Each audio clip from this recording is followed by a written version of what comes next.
Okay, so when we're working with tasks in ClickUp, we need to make sure we enter all the information in the right places.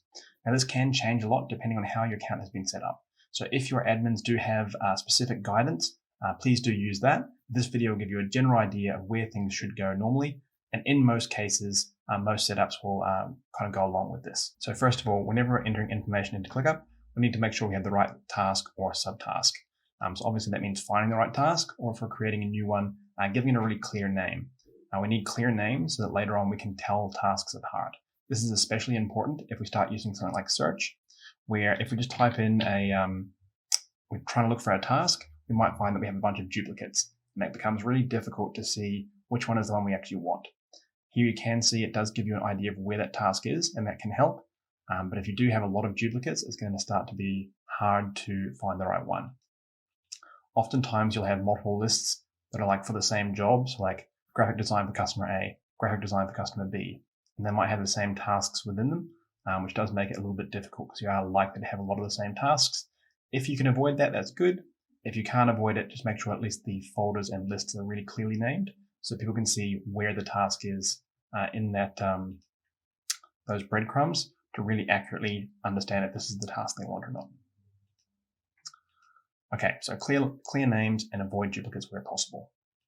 Next, if you have custom fields in your ClickUp setup, then obviously that information needs to go in there. So here I've got categories, reference ID, whether it's billable, client email, and billing rate. So all that information needs to go in the relevant custom field. Pretty straightforward.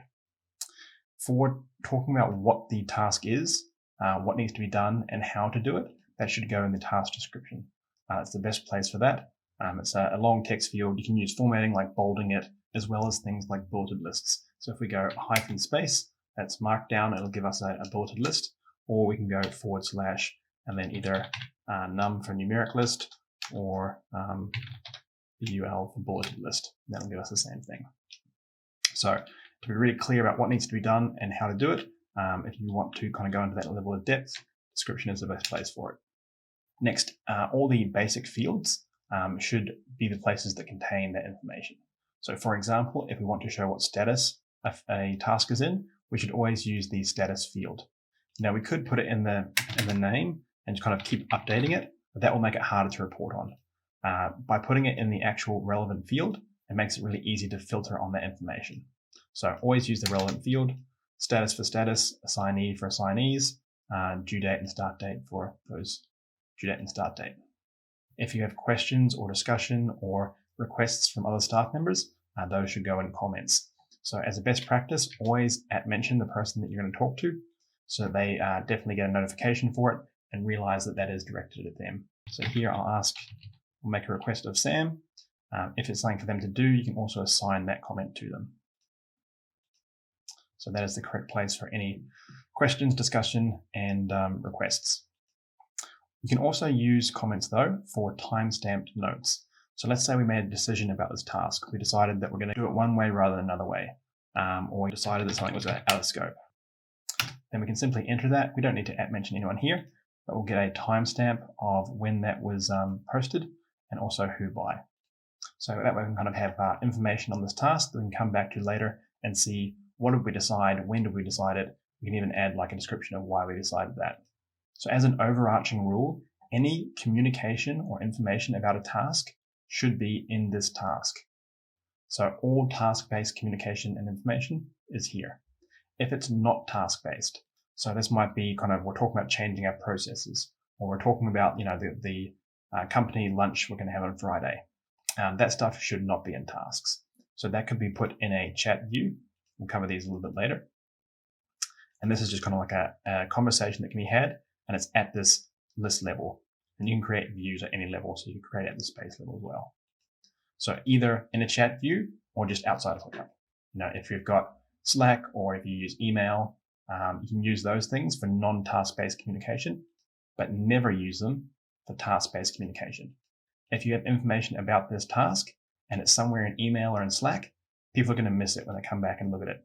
And what people are going to be expecting for this to be a single place that has all the information about this task. And if you've got information somewhere else, it's going to get missed. And that could create issues with the job and getting the project done. So if it's task-based, always in the task. Now, if you do have your ClickUp set up in a different way and you're using fields differently to what I've described here, it's really important to have clear written expectations so your team knows exactly what goes where to look for things, and can use ClickUp quickly and well. So docs are a great place to put things like that. We'll go into them a little bit later, but I would definitely suggest having it written out and very clear. Before you go, I've got something for you. After using ClickUp for a while, you'll find that it starts to get cluttered, hard to use, and things can start falling through the cracks, even if you set it up really well. That's nobody's fault, it just happens. Cars need checkups to keep them running smoothly, and so does your ClickUp.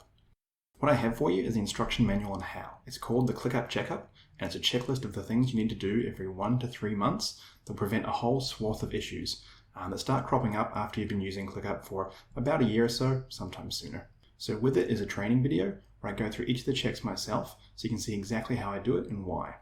A PDF with the checklist and quick reference instructions, and finally a ClickUp task template so you can instantly import all that directly into your ClickUp, have it recur each month or quarter with the checklist ready to go. Click the link in the description to get it now and prevent the headache of having the clarity you wanted from ClickUp turn into confusion. I'll see you on the inside.